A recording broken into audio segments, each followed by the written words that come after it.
ir Sūnaus ir Šventosios dvasios. Amen. Viešpats su mumis. Ir su tavimi.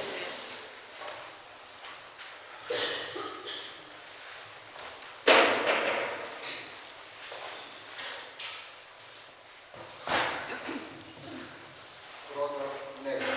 Veikia. Pradėjo veikti. Tai būkite pasveikinti, džiugu jūs visus matyti. Porą sekmadienio nesimatėme, paaugote, atrodo, sutvirtėjote, dvasia iš jūsų taip spindi gražiai. Ačiū, kad vis palaikote parapiją, ateinate kartu, meldžiatės. Taigi, švenčiame sekmadienį, jau žengėme į 25-ąjį. Į 25-ąjį sekmadienį, kuris mums parodys, kad kartais, net ne kartais, bet visada mūsų mintis netokios kaip viešpaties.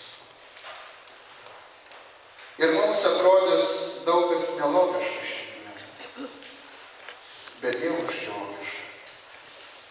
Taigi žvelgsime šiandieną į tą dosnųjį ir gailestingąjį viešpatį. O kaip visada, kad sugebėtume žvelgti širdies akimis, turime jas nuvalyti nuo nuodėmės, kur apsinešė per tą savaitę. Tos žmogaus, tos dulkelės, dulkė matome yra milimetrinė, švis mili.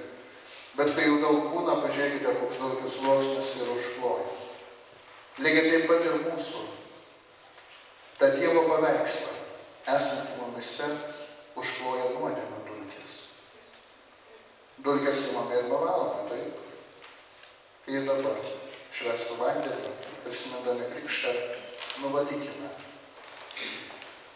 tą uždengtą mumise Dievo paveikslą nuo dulkių, nuo nuodėmių, nuo suklupimų.